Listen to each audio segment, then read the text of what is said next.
Now, let us study the concept of back EMF. Now, back EMF is not back current. First of all, it is not. So till now what we studied is, suppose there is a current carrying wire is there. So it will create its own magnetic field, and this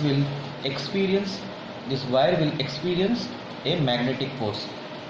Maybe the direction is not correct, but this current carrying wire which has I, it will experience a magnetic force.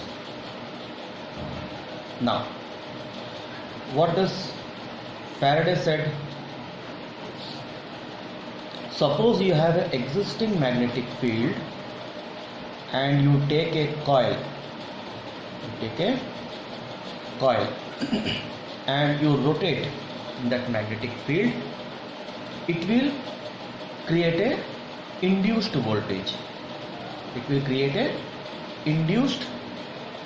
voltage. This is Faraday's said, and as per Lenz's law, this induced voltage will oppose the effect of the existing magnetic field.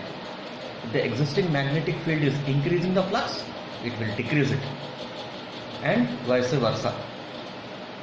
Suppose if both of these are combined, what will happen? Let us say you have two magnets are there, okay, and in this we have kept a coil. This is the north, this is the south. You have a strong magnetic field. Using an external source, you are rotating the coil. Now, you can rotate the coil by hand, which doesn't serve any purpose. So we will use an electric motor to rotate the coil.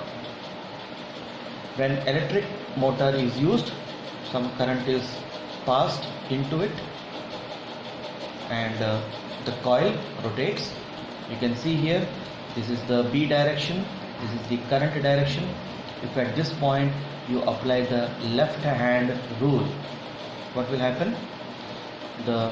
When you apply the left hand rule, index finger is pointing towards the B, this is pointing towards the current direction, the middle finger, the thumb points the upward direction.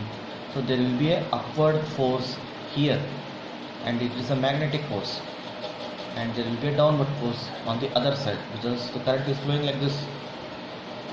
Now, the moment it starts rotating, initially there was no current in the coil. When current comes, this starts rotating. What will be the rotation direction? It will be anti-clockwise. Okay. So when this starts rotating in an existing magnetic field, then this case arises. Faraday's law will come into picture. So because of this rotation of the coil in the existing magnetic field, now there will be an induced voltage, induced EMF in the circuit, which will try to oppose the motion.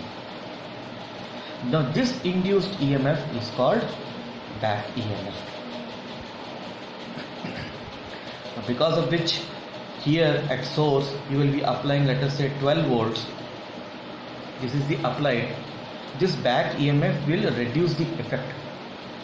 So let us say minus 2 volt is it is resisting.